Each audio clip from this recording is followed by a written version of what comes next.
Bueno, acá estamos, 4 en punto. Vamos a esperar que Instagram empiece a avisar. Espero tener buena señal hoy. Hola Vero, ahí se empiezan a sumar. Bien. Bueno, hola a todos, 4 de la tarde en punto. A ver, empiezan a llegar solicitudes. No. Bueno, vamos a esperar a que se una Leandro. Esto es un tema, esperar que venga nuestro invitado de honor. Vamos a hablar de manifestaciones gastrointestinales y enfermedades tiroideas con el doctor Leandro Manzotti, que él es médico gastro... A ver. Bueno, al fin agarro un vivo, dice Yami. Bueno, igual van a quedar... Ahí está. Ahí lo estoy. Chiqui. Decime.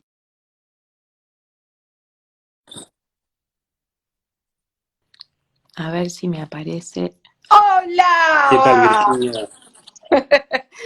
Son ¿Cómo nervios, andás? ¿viste? Hasta que lográs poner todo bien. Bueno, se los voy a presentar. Él es el doctor Leandro Manzotti, es médico gastroenterólogo y lo convocamos hoy, lo invitamos para hablar acerca de todo lo que son los síntomas gastrointestinales de las enfermedades tiroideas. Mira, para la hora que es, tenemos un montón de gente mirándonos y dicen desde Corrientes, desde Colombia, desde Panamá, así que tenemos un montón de gente escuchándonos. Bueno, ¿Cómo esperemos ser estás? útiles. Bien, todo tranquilo. Acá en estos ciclos de maratón tiroidea, o no me acuerdo el nombre exacto que le pusiste, pero están muy buenos y me parece que ayudan y aportan muchísimo. ¿Estás ahí? Porque te veo como Espera, que no sé qué me pasó. bloqueada en la Si pantalla. se me dio vuelta la cámara o se me dio vuelta la cámara, Ahí ¿qué está. pasó? Ahí estoy. Listo, ahora sí. Sí, tiroideo maratón le puse. La idea era hacer muchos vivos cortitos eh, para no cansar, viste que está todo el mundo haciendo vivos y más vivos. Entonces, la idea era hacer muchos cortitos e ir informándole a la gente y, bueno, primero que hablar con especialistas, ¿no? Porque las redes sociales hoy en día tienen un montón de especialistas y está buenísimo que la gente siga a quien tiene que seguir, a los médicos Totalmente. especialistas, a los que saben y no al influencer, al coach o al que habla porque habla, ¿no? Digamos que hoy tenemos muchos charlatanes en las redes sociales, así que, Desgraciadamente bueno, por sí, eso pero te bueno. convoqué. Y eso es lo bueno también Eh, de estos espacios, ¿no? Poder llevar información verdadera, información basada en lo que nosotros llamamos basada en la evidencia y exacto. hablar con las cosas que está demostrado que tiene un efecto y no en el aire, como desgraciadamente hay mucho por ahí. Pero bueno, vayamos a lo nuestro. Bueno, exacto, vamos a lo nuestro. Lean, vos sabés que las manifestaciones gastrointestinales son muy frecuentes en las enfermedades tiroideas. Ya hicimos varios vivos y vamos a seguir hablando. Le explico a la gente que va a ser específicamente de gastrointestinal, porque si no empiecen a preguntar que se les cae el pelo, las uñas y que el doctor es gastroenterólogo, así que nos vamos a enfocar más bien en esto. Pero de cualquier manera, yo le quiero explicar a la gente antes de empezar que una persona con una enfermedad tiroidea no tiene por qué tener todos los síntomas, ¿no? Hoy una me mandó un mensaje diciéndome, doctora, ¿cómo puede ser? Yo estoy re flaca, adelgazo y soy hipotiroidea y tengo la que engorda. Entonces, bueno, es importante recalcarle a las personas que cada caso hay que individualizarlo, que esto es información para que alguno que pueda llegar a estar sintiendo algo sepa a qué médico referirse, pero que cada caso hay que individualizarlo y siempre ir al especialista para que lo estudie y lo evalúe. Como primer pregunta, tengo un montón de preguntas anotadas, mías y de la gente, pero Y están contanos, poniendo un montón de preguntas mientras estamos hablando, sí, estoy viendo que pasan preguntas a lo loco.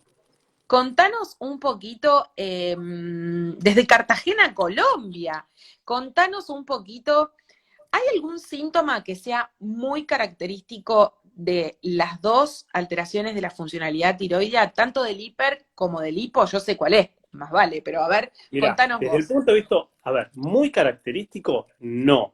Lo que sí, hay síntomas que están sumamente relacionados, tanto con, digamos, desde el punto de vista gastrointestinal, que pueden estar relacionados con los problemas tiroides. De hecho, Ujú. los más frecuentes, los trastornos de, digamos, de la motilidad intestinal, ya sea la diarrea en el hipertiroidismo o la constipación en el hipotiroidismo, son sumamente frecuentes, lo cual no significa que sean característicos. Siempre los gastroenterólogos, cuando nos vienen a consultar, ya sea por constipación, por diarrea, vi muchos que también ponían colon irritable, incluso el reflujo. Hay muchos síntomas que pueden tener muchas causas. Pero nosotros siempre, sobre todo en diarrea, en constipación, una de las cosas que está dentro de la batería que tenemos que descartar de entrada son los problemas tiroides. Porque por ahí, un paciente, causas de constipación y de diarrea hay muchísimas, de colon irritable también. Pero para nosotros podemos llegar a arribar a un diagnóstico correcto y hacer el tratamiento adecuado, porque no es que todas las constipaciones o todas las diarreas se tratan igual. Hay que saber cuál es la causa de esa diarrea o de esa constipación, por hablar de uno de los síntomas, para dar el tratamiento adecuado. Y dentro de toda la batería de estudios, una de las cosas que siempre tenemos que pedir es saber si tienen problemas de la funcionalidad de la hormona tiroidea. Porque por ahí hacemos un montón de estudios, si no encontramos una causa y si no pedimos simplemente una TSH, que es lo que nos mide, como, bueno, vos lo podrás explicar mejor que yo, cómo nos mide las hormonas tiroideas, o las hormonas tiroideas en sí, no vamos a pegar en el clavo y no vamos a hacer un tratamiento adecuado, ¿sí?, a la constipación o a la diarrea, si esa es la causa. Entonces es fundamental diagnosticar la causa correcta para poder tratar. Vos me preguntabas, ahora imagino, hablando del punto de vista de lo tuyo, de la enfermedad tiroidea, si hay algo más relacionado con la enfermedad tiroidea desde el punto de vista Sí, hay un gastroenterológico. síntoma que a mí Sí, me lo lo hay. dicen todas, todas. Doctora, Me me imagino que inflo. ¿Cómo como y me y me hincho, como y inflo? me hincho. Eso Bueno, ese es es muy común. de hacer endocrinología, soy Cortando, no sé si hipernutrición. soy yo o sos vos. No, yo estoy perfecta. Eh, bien. Escucho y veo perfecta.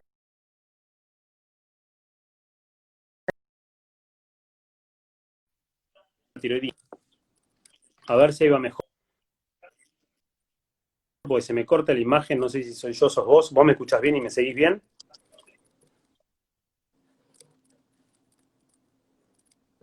Hola. Hola, hola. Estoy acá. ¿Ahí me seguís bien? Chicos, a ver, nos ayudan a... Sí, sí, yo te escucho y Hay te veo varios que dicen que perfecto. se les corta, se lo corta a los dos. A ver, se va la voz. Bueno, vamos a Javier probar se ahí a ver si corta, se le mejora. Yo corta ahora te la veo mejor. voz. Bueno, ¿me escuchás bien? Ahí me parece que Yo te mejoró. escucho perfecto. Bueno, te decía, Ahí dentro de ya los no te la problemas escucho. tiroides que van a tener relación con las partes de los síntomas gastrointestinales, por lejos el hipotiroidismo es el más frecuente, que es el más frecuente de los, digamos, de los trastornos tiroides. Ese hipotiroidismo va a producir un montón de alteraciones en el tracto gastrointestinal. Primero, va a enlentecer el tracto gastrointestinal, por lo cual va a causar constipación, ¿sí? También el síntoma de dispepsia o el colon irritable, que el colon irritable aclaremos que puede ser con tendencia a la diarrea o tendencia a la constipación. El colon irritable con tendencia a la constipación asociado a la distensión, los gases, ese como y me hincho, también puede estar asociado al hipotiroidismo. Puede tener un montón de causas, pero también puede estar asociado al hipotiroidismo. Y no nos olvidemos también que el hipotiroidismo es una enfermedad autoinmune y como tal se relaciona y se vincula con otras enfermedades autoinmunes. Por ejemplo, la enfermedad celíaca, ¿sí? Muchas veces yo, en todo paciente celíaco, trato de pesquisar a ver si no tiene trastornos autoinmunes tiroideos, como también sería bueno en los pacientes con trastornos autoinmunes tiroideos, con Hashimoto, pesquisar a ver si no son celíacos, porque por ahí ese como y me hincho, esa dispepsia, no es un trastorno funcional, sino también es parte de una enfermedad autoinmune como la enfermedad celíaca. Ujú. Bien, aproximadamente hasta un 30% de pacientes con Hashimoto pueden ser de pacientes con Celíacos. celiaquía, pueden tener un Hashimoto, y un 20% de los pacientes con Hashimoto pueden llegar a tener enfermedad celíaca, con lo cual es hiper frecuente entre estas dos entidades que se superpongan. Entonces siempre hay que estudiarlo. Porque por ahí no es simplemente la constipación o la dispepsia por la enfermedad tiroidea, sino es otra cosa. Porque la Ujú. enfermedad, digamos, la constipación y la distensión por la enfermedad tiroidea per se mejora muchísimo con el tratamiento hormonal para la tiroides. ¿A vos te suele pasar en el consultorio que los pacientes se quejan de estos síntomas, los tratás y les adecuás bien la hormona tiroidea y mejoran estos síntomas? Em, no solo me pasa que los síntomas gastrointestinales son muy comunes en la presentación, ¿no? Sobre todo en el hipotiroidismo subclínico, la constipación crónica que no lo pueden resolver, e inmediatamente como las medicás dicen, doctora, me salvó la vida, ¿no? El hipertiroidismo en el que hay diarrea, es un cuadro siempre más florido y más fácil de diagnosticar, pero en el hipotiroidismo es muy común el tema del tema específico de la constipación. Pero el doctor a cómo y me inflo, porque yo te estaba contando que además de hacer endocrinología, soy médica especialista en nutrición y que en los últimos años casi me he dedicado exclusivamente a la obesidad. Ni hablar que los pacientes con obesidad sienten esa hinchazón. ¿Está tu papá acá? ¿Héctor Manzotti es tu papá? Sí. Bueno, lo saludamos a Héctor. Entonces, mi pregunta era, porque yo siempre les aclaro que una vez que el tratamiento tiroideo está instaurado, tienen que ceder los síntomas, ¿sí? Si los síntomas persisten más allá del tratamiento tiroideo, hay dos posibilidades: o que el paciente no esté bien tratado, o que la causa de esa constipación, que es una de las cosas más frecuentes, sea otra, ¿no? Entonces, mi pregunta es la siguiente. Muchas de las constipaciones que vos ves me dijiste que terminan siendo hipotiroidismo, pero evidentemente el tema este de la constipación crónica y de la hinchazón y de me inflo, doctora, hable de me inflo, ponen acá, ¿es algo que es Sí. muy común? Mirá, es recontra frecuente, y la distensión, a lo que los pacientes llaman como y me hincho, nosotros le llamamos distensión, que es, digamos, que se hinche el abdomen con gases, es el disconfort abdominal asociado al aire.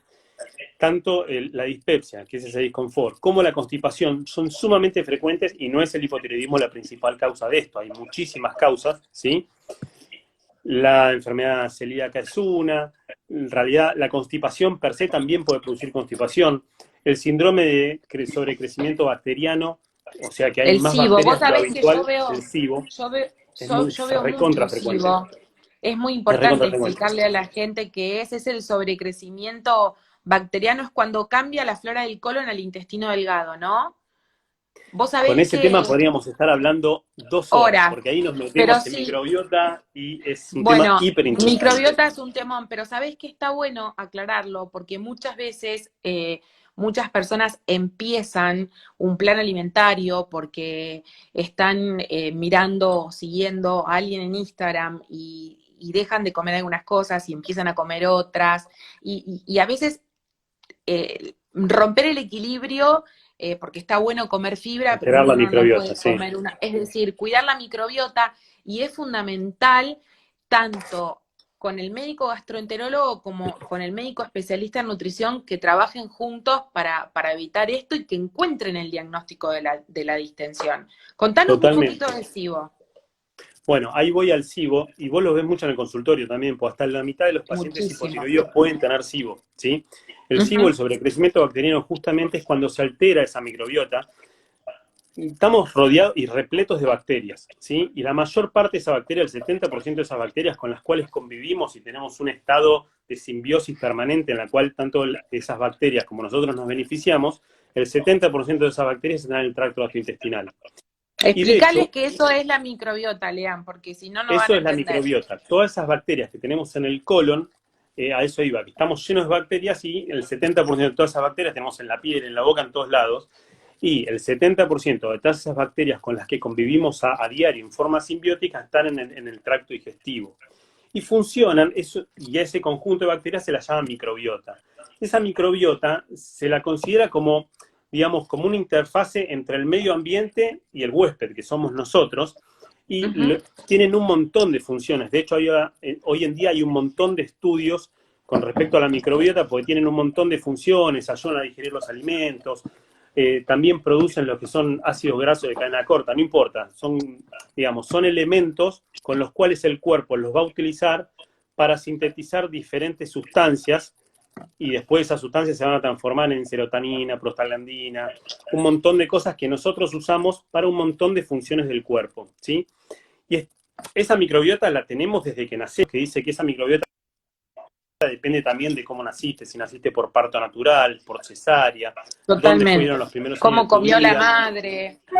todo eso como un montón de cosas. Y es más, también hay un montón de estudios, como bien vos decías al principio, no sé si mencionabas esto o me estoy confundiendo, pero la microbiota también está implicada en un montón de enfermedades como la diabetes, la obesidad, enfermedades Totalmente. autoinmunes, la colitis Cada día ulcerosa, la sabemos más enfermedad cosas, ¿no? inflamatoria intestinal.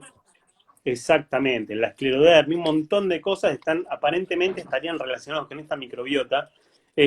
Y justamente otra cosa que pasa en el hipotiroidismo es que también está asociado a otra enfermedad autoinmune, que es la gastritis autoinmune, ¿sí? Donde, como se forman anticuerpos contra unas células puntuales del estómago, ese estómago produce menos ácido clorhídrico, menos ácido. Y entonces eso, entre otras cosas, hace que también que se modifique la microbiota y se modifiquen todas las propiedades absortivas de ese intestino. Se empiezan a mezclar todas las cosas, no sé si soy muy claro, pero es fundamental justamente esto que vos mencionabas al principio, trabajar en equipo, tanto con un nutricionista, con un endocrinólogo, con un gastroenterólogo y siempre también con un buen clínico, que eso para mí también es fundamental tener un buen clínico, eso Fundamental. de los que había antes, ¿sí? Pero sí, Che, siguen volviendo al tema, habiendo. no, siguen habiendo y yo conozco Yo, muchísimos, yo pero tengo por ahí excelentes amigas médicas sí, clínicas, siguen amigos habiendo y hay también. El muchísimos tema es buenos que clínicos. también ahora hay de todo, que antes por ahí no había tanto. Por acá preguntaron cómo puedo saber si tengo eso, o sea, cómo puedo saber si tengo SIBO, supongo que es la pregunta. Primero hay que ver si tenés síntomas compatibles, porque no tiene sentido estudiar a alguien que no tiene un síntoma, ¿sí? Si vos tenés el cuadro de comés y te hinchás, tenés distensión, tenés disconfort abdominal, dolor abdominal, hay que evaluar un montón de cosas. Si tenés una enfermedad tiroidea, habrá que ver si estás bien medicada y tu endocrinóloga te va a saber medir las hormonas tiroideas para ir ajustándote a la medicación. Ese es el primer paso. Si no tenés una enfermedad tiroidea conocida, hay que estudiarte a ver si no tenés una enfermedad tiroidea. Hay que estudiarte si no sos celíaca, ¿sí? Hay que ver cómo comés, porque vos te la pasás tomando mate, te la pasás tomando gaseosa, verdura baja cruda, col, legumbres y brotes y todo eso te hincha como un sapo. Por ahí comés y hablas muy rápido y eso hace que tragues aire, se llama aerofagia. Y simplemente todos los síntomas son por esos motivos y no por otra cosa, ¿sí? Cuando todo eso está descartado, cuando vos estás comiendo bien, comiendo despacio, sacando ciertos alimentos de la dieta, está descartada la enfermedad celíaca y la enfermedad tiroidea, se hace un estudio que se llama test de aire expirado, que te hacen soplar en un aparatito, te hacen tomar una sustancia antes y te hacen soplar en un aparatito para ver justamente si no tenés sobrecrecimiento bacteriano, ¿sí? Entonces, con ese estudio, con ese test de aire expirado, vamos a definir si tenés ese sobrecrecimiento, a su vez podemos ver si tiene un predominio de qué tipo de gases producís, no importa ahora lo técnico, si metanogénico o qué, no importa, pero también nos va a permitir con eso hacer un tratamiento, darte un tratamiento antibiótico por un tiempo y a veces después damos flora para reconstituir la flora habitual que vos tenés. ¿Bien? No sé si Sí, respondo a la pregunta. se hace tratamiento antibiótico a veces, ¿no? Cuando un paciente tiene sobrecrecimiento bacteriano, sí se hace tratamiento antibiótico. Dependiendo qué tipo de sobrecrecimiento, se hace tratamiento antibiótico con uno o con dos antibióticos. Y muchas veces después damos, ¿cómo se llama? Flora, Probióticos. para, sí, probióticos, flora bacteriana para reconstituir la flora buena, la flora que queremos que tenga el paciente. Exacto. ¿Bien? Yo siempre les explico que el SIBO es como si cambiasen las bacterias del colon más arriba y como son bacterias que largan aire, por eso se hinchan. Y que es decir, que se cambiaron de un lugar al otro y hay que volverlas a reordenar. Y que esto puede pasar por un montón de cosas, no únicamente por el tema del hipotiroidismo. Yo les explico mucho, mucho, lean a los pacientes que cuando el cuerpo da alguna manifestación, tienen que ir a un médico a que se los diagnostique. Es decir, que cuando una persona está bien tratada, bajo ningún punto de vista puede seguir sintiéndose mal. Esto es súper, súper, súper importante. Y te quiero hacer otra pregunta, Lean. Ya charlamos de qué pasa con el tema de que la constipación suele resolver si vos estás bien tratada con la medicación tiroidea. Hormona tiroides. Sí. Tan frecuente? ¿Cuáles son las causas? ¿Por qué las mujeres somos más constipadas que los hombres? O si esa es una apreciación errónea. Contanos un poquito. Mira, el hipotiroidismo, si bien es una causa muy frecuente, no es la primera causa de constipación.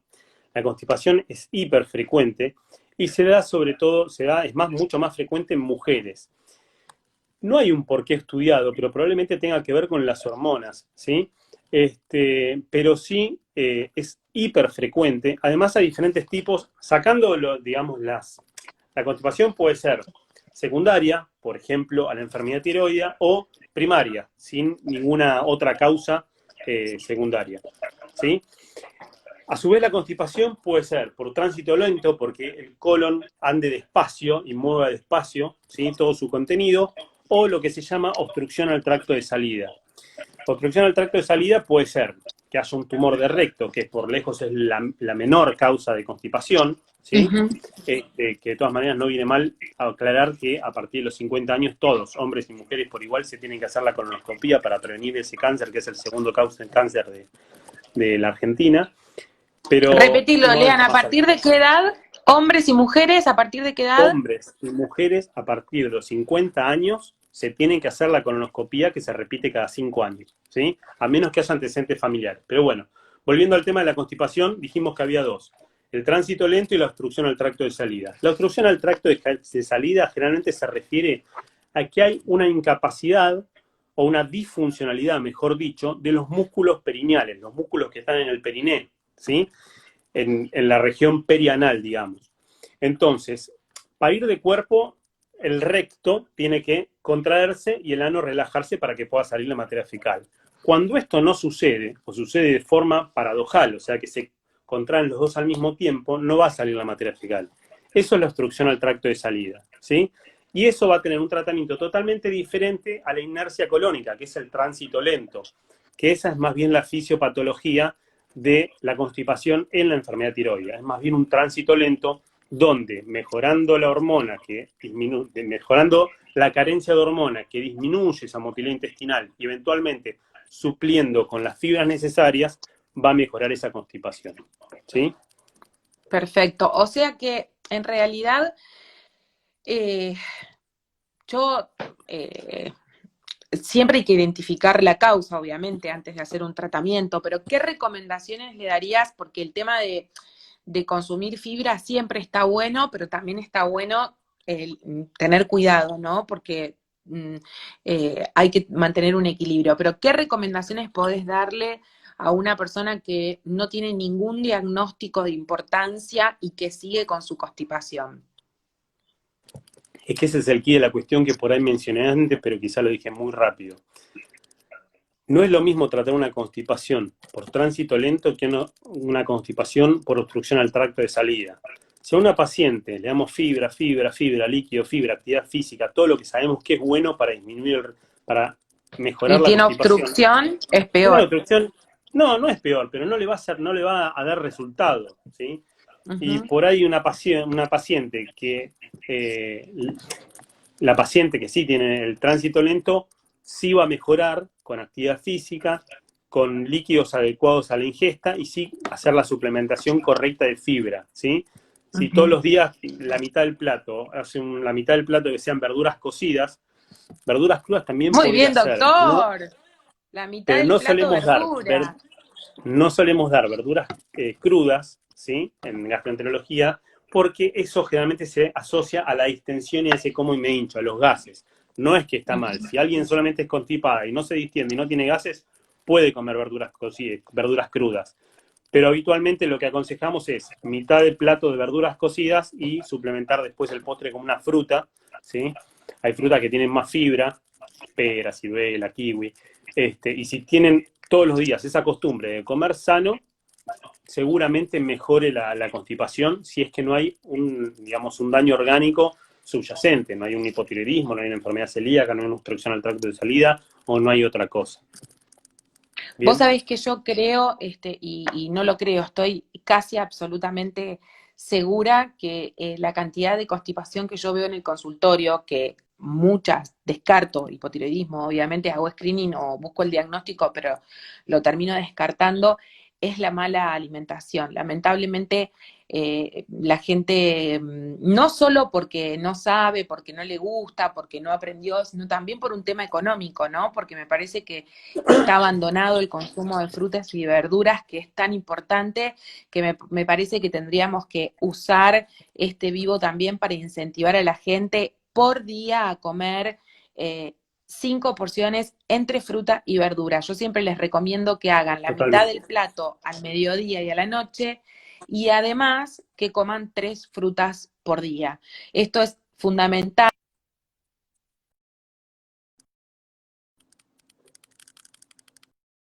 Recurran a especialista, porque esto me parece que es lo más importante.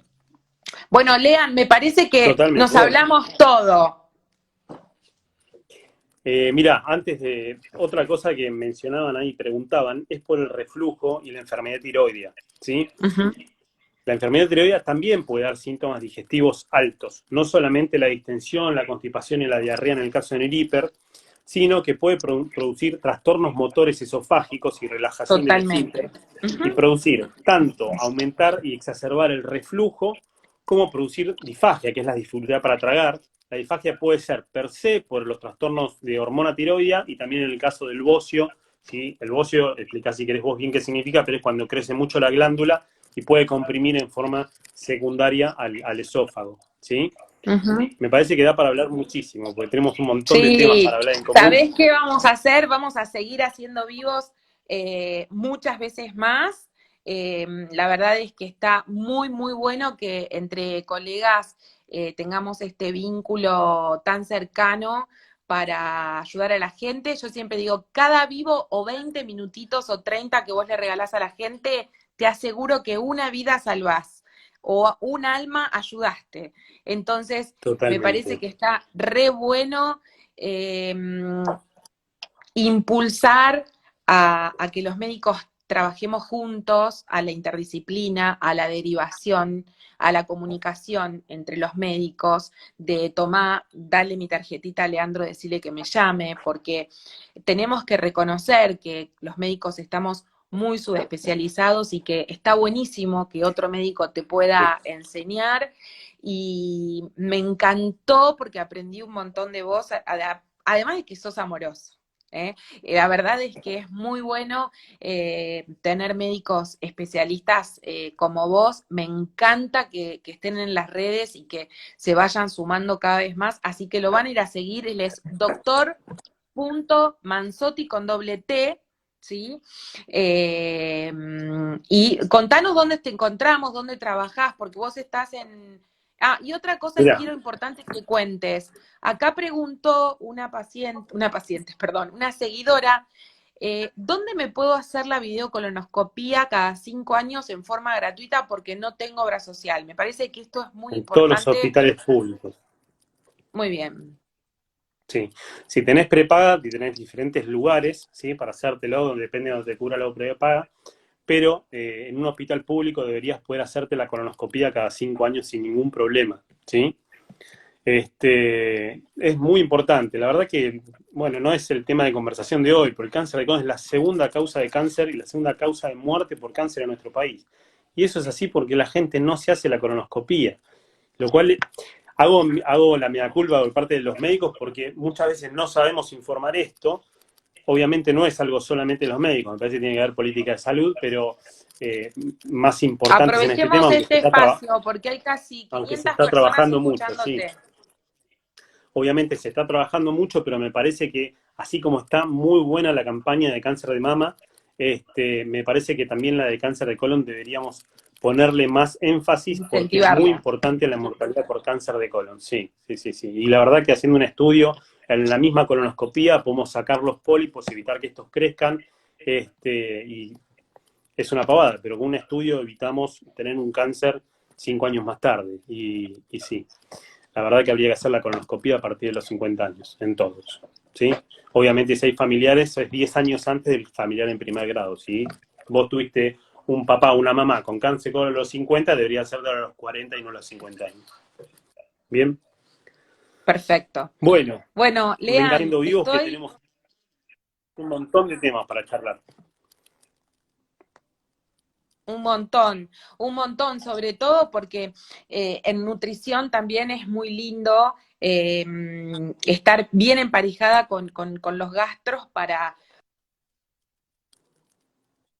dedicando toda a la tiroides para homenajearla, porque ayer fue el Día Mundial de la Tiroides y yo estoy escribiendo mi libro que se llama ¿Será mi tiroides? No sé si algún día lo voy a terminar, pero ese será creo que será mi primer libro, espero en papel.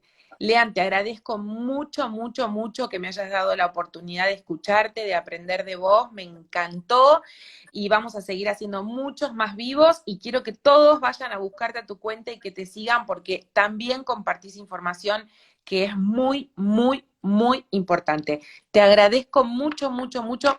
Te mando un beso enorme. Un beso grande y bueno, fue un placer para mí también y muchas gracias por invitarme. ¿Eh? Un placer. Chau, Lean. Les dejo el Chao. vivo guardado. Chau, chau. Hasta luego. Chao, chao.